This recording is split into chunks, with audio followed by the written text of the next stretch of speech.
Isang bahay ng English. Style ito eh. Ang daming style yung nakapaligid sa inyo. Ano mo alam? Nagtataka ako dun sa mesa na yan. After mo kumain, nagpapadulas ka after. Ha? After mo kumain, magpapadulas Hindi, ka. skateboard yan. Pang skateboard. Pwedeng kainan, pwedeng skateboard. Oo. Tapos pag may dumaan skateboard, tataas mo muna yung ano. Tapos mo muna yung plato pagkain mo. Oo. Ulit ko. Kasi may pababa siya eh, no? May rampahan. Lakeside Beach. Oh, may layo.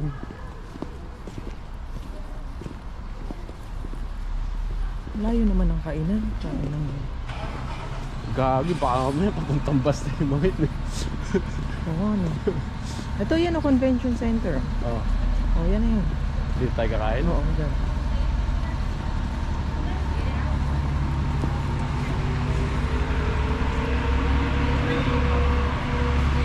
Sunod ba yung pedestrian dito? Kaso dyan galing yung tao eh. Ha? Dyan galing yung tao. Saan? Ano doon? So, dito tayo?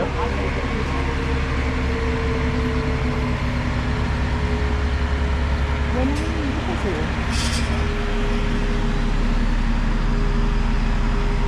Ay, papuntang basta yung mga yun eh.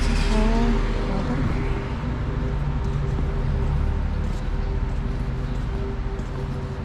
Ano ba nakalagay? Convention? Oo, yan yung convention eh.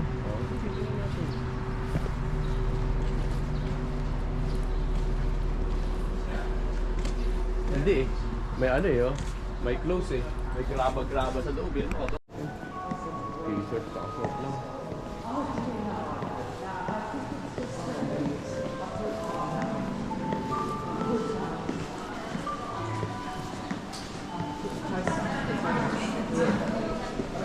Ayun na yan oh.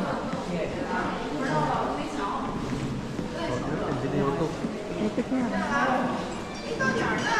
你8点过去，8点多才发。 Akit daw tayo.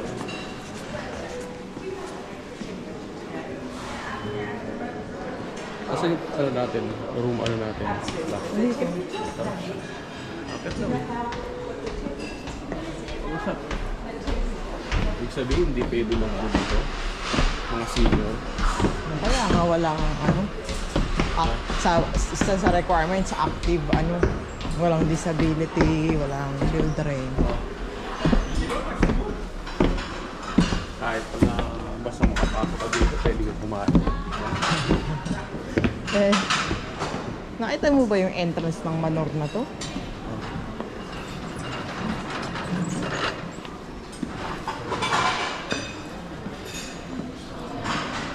Hanap na tayo dito.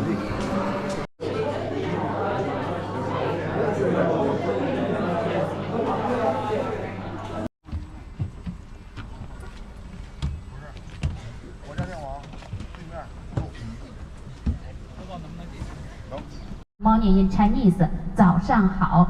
But when we meet each other, we used to greeting hi, hello. Hi, hello in Chinese， 你好。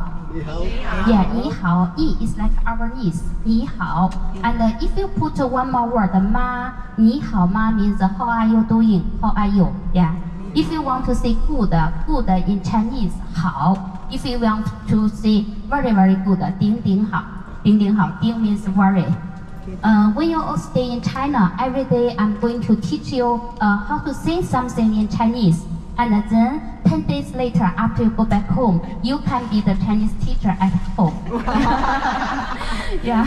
But you know, 40 years ago, whenever we meet each other, we not greeting hi, hello. We used to keep asking a same question, have you eaten? I'm sure some of you must hear about that.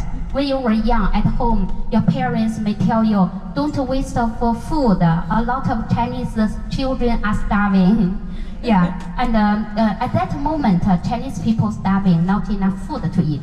So at that moment, whenever we meet, even when we meet in the toilet, the first question we ask you, have you eaten? And because we always worried about whether tomorrow we have enough food to eat or not. That is the big reason. But right now, in whole China, we don't have these issues of starving, no starving issues. And some people, they say, you Chinese people, you are very crazy. You eat everything in the sky except the airplane. You eat everything in the ocean except the boat. You eat everything, you eat your pets, eat the dogs and cats, eat the birds.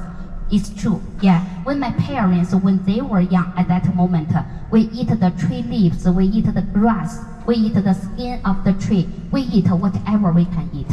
But it's not today. Yeah, today the birds are fly back, and cats, dogs, they are our pets. Yeah, and nice to meet you. My name is Judy, Judy. This is my English name. And actually, my real name is Cui Yingzhe. Cui is my family name. Yingzhe is my given name. So you can either call me Judy or you can either call me Cui Yingzhe. That is my Chinese name. And when you stay in Beijing, we are going to check. But in Beijing, only one guide. And when you go to Shanghai part, we all call Hangzhou, Suzhou, Wuxi. We call